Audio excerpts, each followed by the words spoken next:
boa noite a você que acompanha a Canção Nova no Brasil, em tantas partes do mundo. O nosso programa Além da Notícia de hoje, mais uma vez, quer brindar você e a sua família com um tema importante e atual no contexto do nosso país e que estamos em debate. Vamos falar no programa de hoje sobre uma temática séria, controversa, hoje presente em toda boa roda de conversa e que também está na pauta das polêmicas do Congresso Nacional. A redução da maioridade penal. O que você pensa? Já há pesquisas que dizem que a grande maioria da sociedade brasileira é a favor.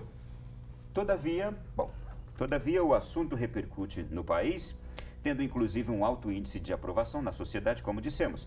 E essa questão sempre ganha dimensão, principalmente quando um novo caso vem a público, portanto, ao calor dos acontecimentos e quando as consciências pedem vingança e justiça. O que vamos debater aqui hoje é quais medidas seriam mais eficazes para conter a criminalidade em nosso país, especialmente no caso hoje aqui debatido, aquela praticada pelos menores. E eu recebo com muito prazer nesta noite o professor Dr. Luiz Martins. Boa noite, bem-vindo. Muito boa noite. Bom, professor Dr. Luiz Martins, ele é jornalista, mestre em comunicação, doutor em sociologia, pós-doutorado em serviço social e no doutorado ele abordou aspectos da psicologia do desenvolvimento moral, isto para entender questões de defasagem entre informação e conduta. Eu vou lhe pedir depois que nos fale muito sobre essa questão. Ele também aborda a respeito da maioridade moral e maioridade cronológica, muito interessante. E eu cumprimento também aqui o professor doutor Humberto Pedrosa Espínola. Boa noite, bem-vindo. Boa noite, boa noite. Boa noite a todos. Bom recebê-lo aqui também. Ele é professor de Direito Penal e Penitenciário, ex-promotor de Justiça do Distrito Federal, doutorado em Criminologia, Penologia e Políticas Criminais comparadas pela Universidade de Paris 2, Paris 2 na França, não é isso? É isso, é Paris 2. Também possui ainda doutorado em Direito Penal pela Universidade de Barcelona, é ex-secretário executivo, ex-conselheiro do Conselho de Defesa dos Direitos da Pessoa Humana e ex-diretor do Departamento de Proteção às Testemunhas e às Vítimas de Crimes do Ministério da Justiça. Estou muito bem acompanhado, obrigado por estarem aqui conosco, hein? Começo já deixando livre aqui para reflexão de introdução de cada um dos senhores. Professor Luiz, maioridade penal, o debate está na mesa. Deveria haver com antecedência um debate sobre maioridade moral, porque o ser humano ele não existe, sabe, para ele uma educação moral. Então, se uma pessoa não teve educação moral, como é que ela salta logo para punição, né, para a maioridade penal? Então, acho que a própria abordagem do assunto, ela é um assunto que ele é abordado em função de fatos que já aconteceram. Então, e é também um assunto complicado porque ele é tratado de maneira universal, geral, em termos de que idade deve ser ideal para a maioridade penal, mas os atos das pessoas jovens, eles são singularizados, eles são individualizados e são diferentes. E cada situação de um jovem num contexto social, ela é diferente. E como tratar por atacado um assunto que tem particularidades? E depois o nosso colega aqui depois poderá detalhar mais. O próprio judiciário, ele tem se sofisticado em termos de abordagem de modelos de punição.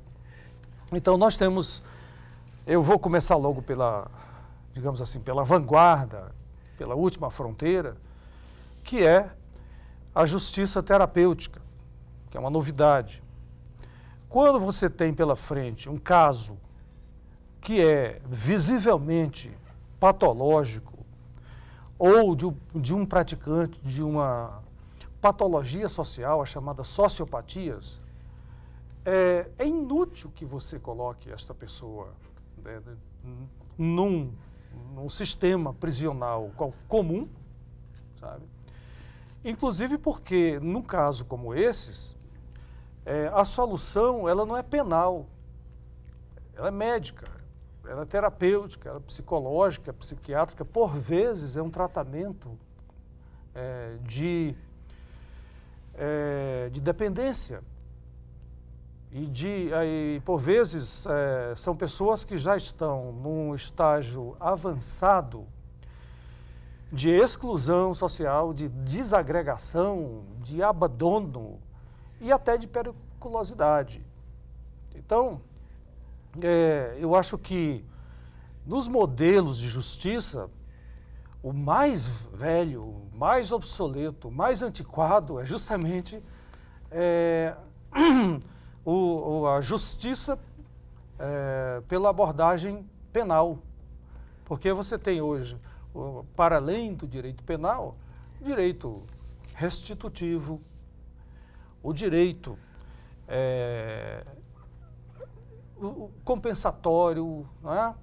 O direito que leva a pessoa não só à restituição ou, digamos assim, entre aspas, que é terrível essa palavra, entre aspas, pagar pelo que fez, mas se ele não tiver a consciência moral e as condições e a reconstituição do ambiente comunitário, moral, social, pouco adianta. Então, acho que se eu acho que o nosso colega, que é da área do direito, poderá inclusive ir mais amplamente, mas o meu ponto de vista básico é o seguinte: há pessoas que têm 99,9 anos de dízima periódica de idade e não tem maioridade moral. Então, existe uma outra maioridade que ela deve ser considerada, mas nesse debate ela está absolutamente fora. Eu não tenho ouvido falar, que é a questão da maioridade moral.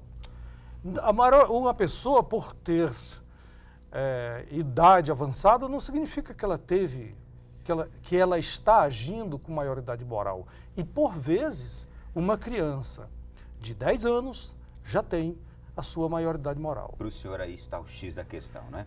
Muito bem. O senhor já nos trouxe bastante elementos aqui para a nossa conversa. E você de casa já está tendo uma aula altamente reflexiva sobre a questão. Quero ouvir agora também a introdução do professor Humberto Pedrosa.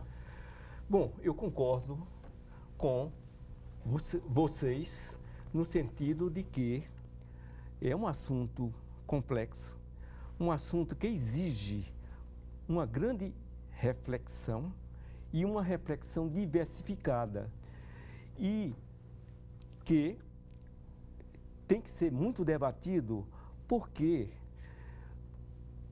é verdade, é perfeitamente admissível, não há nenhuma controvérsia no fato de que a maioria da população brasileira que está sofrendo na pele o aumento desenfreado da criminalidade e o aumento da participação de menores nessa criminalidade, então é inteiramente compreensível que, à primeira vista, com esse choque dessa situação que ocorre cotidianamente, se diga que deveria haver uma redução dessa maioridade para que se atinja muitos menores que estão na senda do crime e que possuem perfeitamente uma compreensão do que estão fazendo. Mas, como disse muito bem o professor Luiz Martins, existe uma série de conotações nesse raciocínio, inclusive a questão da maioridade, do desenvolvimento moral das pessoas. E então é isso que eu poderia depois desenvolver mais. Bom, então, colocadas aqui as cartas na mesa sobre este assunto inteirinho, eu gostaria apenas de agora traçar as linhas que nós vamos seguir aqui. Professor Luiz, eu perguntaria para o senhor: falta educação moral hoje em nosso país? Como? Por quê? Falta educação, porque é o seguinte, a formação moral ela não é isolada, né? O ser humano ele tem algumas competências que devem ser desenvolvidas. Vamos a essas competências básicas, né? A primeira delas é a competência cognitiva, ou seja, a capacidade de ir conhecendo a realidade e o mundo, a capacidade de entendimento. Então, essa é a primeira capacidade, né? A criança, ela adquire, desde que nasce até o restante da vida, ela está sempre aprendendo. Isso é a competência humana cognitiva. E que ela é muito bem tratada na escola, no ensino fundamental, no ensino médio, depois no ensino técnico, no ensino superior e etc. Depois nós temos uma competência linguística, que todo ser humano adquire a capacidade argumentativa, dialógica, a capacidade de se comunicar, de escrever, e alguns tornam-se extremamente avançados, né? Um cientista, por exemplo. Então, agora vamos para a competência mais misteriosa, enigmática do ser humano, que é a competência moral. Então, você tem a competência cognitiva, a competência linguística e a competência moral. Esta aí, e por que eu digo que é um enigma, por que é misteriosa? Ela independe de condições materiais, porque já foram realizadas pesquisas e foram encontradas pessoas com elevado desenvolvimento moral, mesmo em ambientes de pobreza, de precariedade. Pessoas analfabetas. Por vezes uma pessoa é analfabeta, mas tem até grande capacidade de comunicação, são cantores, são contadores de casos, são artesãos, por vezes são primorosas pessoas de conhecimento agrícola. Então, não tiveram, por exemplo, a competência linguística desenvolvida, mas são muito inteligentes, perspicazes, e são pessoas de elevada conduta, de elevado caráter moral. Entretanto, vamos pegar agora uma situação paralela. Há pessoas que tiveram todas as condições escolares, todo o acesso ao saber, o escalonamento nos cursos, têm elevada competência discursiva, são oradores num púlpito, num congresso, no parlamento. Aparentemente pessoas admiráveis. Isto. Mas, moralmente, naquela competência moral, são inescrupulosas, servem a um outro tipo de crime, o crime das quadrilhas, do colarinho branco. São pessoas capazes de avançar sobre o patrimônio público. Fragilidades de caráter. De caráter. Então, assim, o que eu quero dizer é que, por vezes, as condições de competência moral faltaram. Então, a competência moral, ela é extremamente necessária na sua avaliação quando de se caracterizar, né, isoladamente um caso de um jovem, porque há diferentes circunstâncias. Isto é, então seria uma questão de abordagem individual, se não me engano. Seria uma questão de cada caso. Berço, de ambiente, independente da classe social. Independente da classe social. Seria então o caso, professor, de se examinar e decidir diante de cada situação. Em função da maturidade moral ou não do indivíduo. Tenha ele mais de 18 anos ou menos de 18 anos. Ou até diante de casos assim, já avançadamente patológicos, ou, porque verificadas as condições, agora vamos fazer uma espécie de advocacia da maioridade penal.